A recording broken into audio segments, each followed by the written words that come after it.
What is your most controversial opinion? Sharpay Evans was not the villain of High School Musical. The real villain was Gabriella, and also she's just boring. Okay, so you're wrong, and that's okay. That's completely fine. I'm gonna tell you why. Hi, this topic has been weighing on my mind for decades, actually. Or years, one of those. I finally got up the courage to make a YouTube channel about it, so here I am. Hear me speak. Many moons ago, I came across a TikTok of a girl talking about how Sharpay Evans from the Oscar-nominated film High School Musical. I mean, it was Oscar nominated in my house, at least. Best original song, best picture, best screenplay. What do you mean stick to the status quo? Like what? Stick to the status quo? Best original screenplay right there. I don't care what you're talking about. They were talking about Sharpay Evans and how she was the real victim and how, get this, Troy and Gabriella Montez, they're not married, but I mean, they could be now. Or they're divorced. Do you think they're married or divorced? Anyway, Troy and Gabriella are the actual villains somehow, some way. If you were to ask 7-year-old me 15 years ago who was the villain, I would have straight up said Sharpay. Off rip, Sharpay. Because I was so team Gabriella. Growing up, you realize Sharpay really was robbed, bruh. Sharpay was robbed. Say you been at your job for 5 years. You done made employee of the month 5-6 months in a row. And a new person from around the way come in, get promoted over you, and get in taking your plaques. Disney really wanted us to like hate Sharpay, and I get that, but she was actually so iconic. Even though like she was super pushy, I feel like Gabriella was the one that I started getting annoyed with the older I got and the more I watched. Gabriella started whining too much when she told Troy like, hey, I gotta go my own way. You sound really bratty. Now, I being of sound mind most of the time, I was baffled and annoyed by this. Two emotions I feel very frequently when I'm on the internet. Because what do you mean Sharpay wasn't the villain? Did you watch the movie? I mean, she was a theater kid. That's negative 1,000 points right there.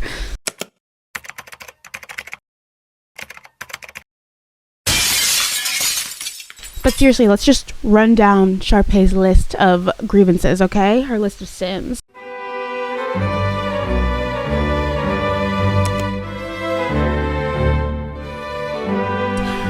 She threatened Kelsey. She got Miss Darbus to change the time of the callbacks to the same time as the big game and the Scholastic Decathlon so that Troy and Gabriella wouldn't get the leads in the spring musical, which is weird given the fact that she probably would have been playing love interest with her brother.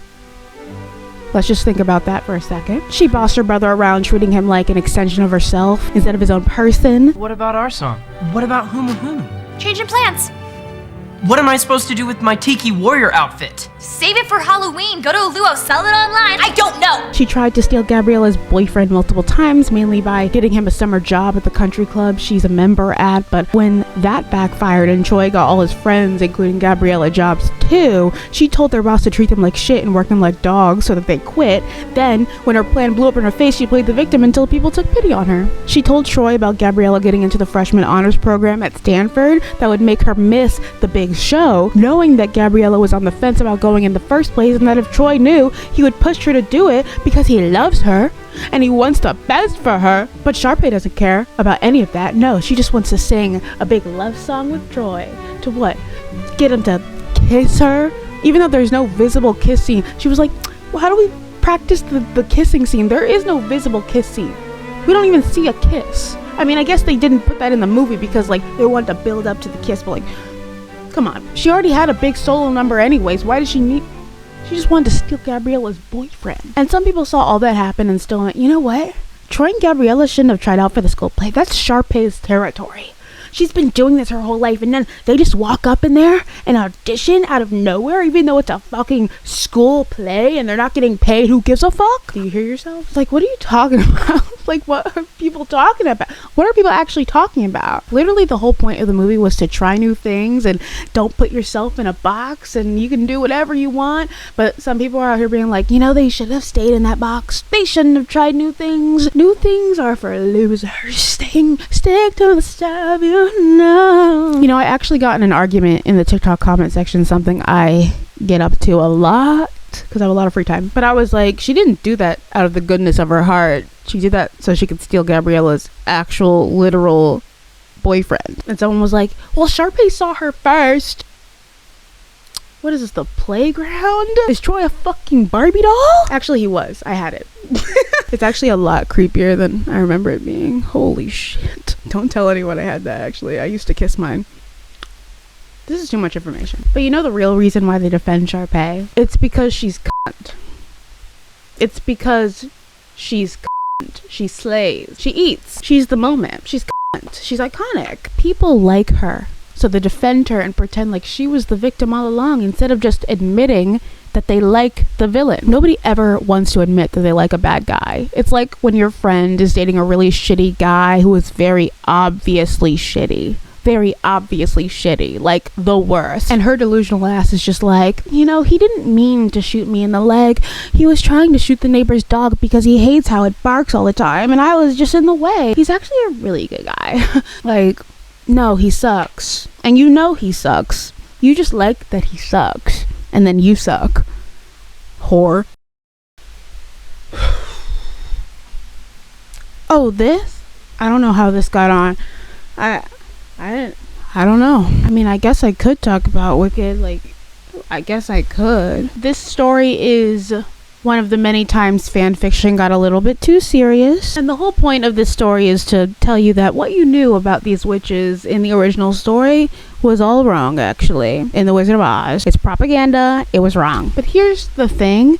People tend to misunderstand Wicked a lot. Like, so much. It's not telling you, like, oh, she was a perfect person and everything she did was correct and she was just trying to get by and help the animals and everybody else was just racist. Like, no, it's actually the story of how the Wicked Witch did do all the things that you know her to have done. Like, she did do those things, but it tells you why she did them. It gives you context and it helps you empathize with her a little bit more, even if the things that she did weren't so good. The story just makes you understand why she did all that bad stuff. And yeah, some of the things were propaganda and they tried to demonize her and like make out her green skin to be an outward manifestorium of her twisted nature. That was my Michelle Yeoh.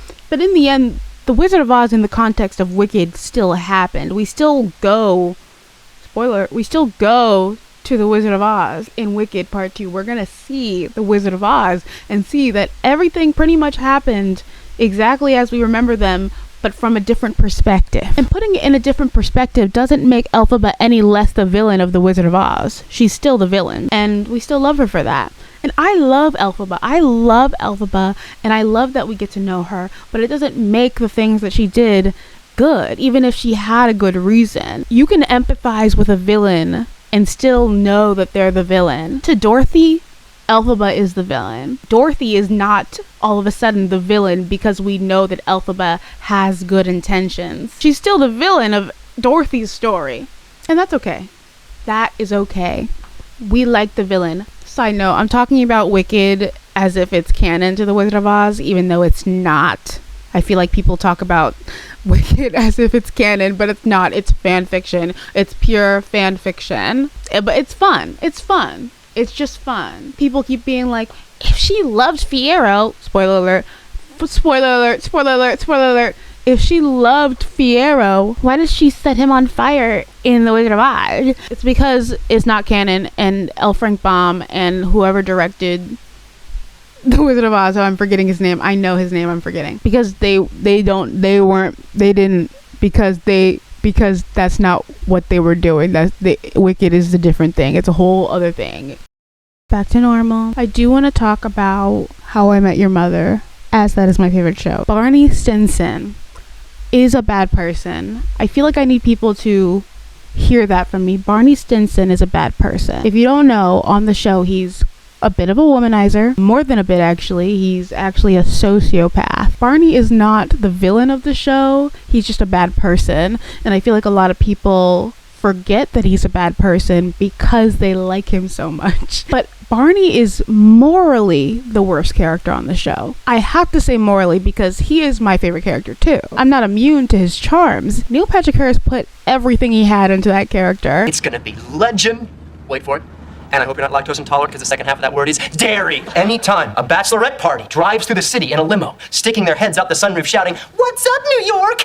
we will be what is up, New York. There was nobody else on TV that did it like him. Barney Stinson was the best character on the show, but morally, the devil. He played women constantly, and he was a bad friend. He was a horrible friend most of the time. Sometimes he came through, but usually he was a bad friend. Especially in the earlier seasons, he was just like the worst, and they're like, why do we even hang out with you? But Barney was more than just a funny character to me. He had a lot of emotional moments. I feel like my favorite emotional moments on the show were about Barney, like whether it had to do with his dad or his childhood or like his mom, or, you know, he just had a lot going on all the time, and he was a very engaging character to watch. But despite this, he was the worst guy, and still is the worst character on the show morally, objectively. He should probably be in jail. And yet people still hate Ted Mosby infinitely more. Is Ted Mosby the worst? Yes, obviously. He is not a good person. He's not a good friend. Well, actually, he's a pretty good friend, but he is a terrible boyfriend. When Barney decides that he wants to commit to someone, he becomes immediately a better boyfriend than Ted has ever been. And she told me I remind her of Ted Mosby. I said, honestly, I'm flattered. She said, don't be. I said, really, no, I'm flattered. Ted's annoying, but I like Josh Radnor. That song is trending on TikTok right now, and it's really funny, and it's stuck in my head. I have a confession to make. I like Ted. You need to leave! Like, Ted is not like the greatest character, but I feel like people say like Ted is such a bad character, he's such a bad boyfriend, he's so bad, like he's so annoying and he's the worst, and people like to say this like it's not like an explicit character trait. The story is about him learning and growing, and the reason that he's not this perfect partner and boyfriend in the earlier seasons is because he still has room to grow. Can you see my tits? He still needs to grow and learn to become the person that deserves to have the mother. We treat Ted like he is just like infinitely worse than Barney, when that is just objectively not true. I feel like we need to give him a little bit more grace. I love a hopeless romantic, and Ted is that. And sometimes he does act like a typical man, but is that worse than Barney, who probably has Olivia Benson on his tail? I literally flinch when people tell me they hate Ted. Like, that's Ted. Like, I love Ted. But here's the thing. You're allowed to hate Ted. You are allowed to hate a character that is objectively not that bad. You are obviously allowed to hate a good character, and you can love the villain. You can love a villain, and that's okay. I feel like we don't need to love villains and then pretend like they're good people. They're not. We can't just be like, Barney, he actually was a good boyfriend, when actually Ted was the worst of the boyfriends. I'm like, no. Barney could barely last past the honeymoon phase in a relationship. Just because you like him does not make him good. Some of you girls need to hear that. Some of you have a straight up comic book villain sleeping in the bed beside you. All right? You guys need to get that together. You are allowed to like villains in media. Don't do that in real life. That's all I have to say. Bye. Actually, no, not bye. My TikTok account was hacked a month ago, almost. It was hacked on February 1st, and it sucks. And that's why I decided to go to YouTube for a bit, because I yearned to create. So here I am. Maybe if you want to go over to my TikTok account and be like, give Victoria her TikTok account back, please. I would like that would be really nice of you, and I would like that. And I want my TikTok account back.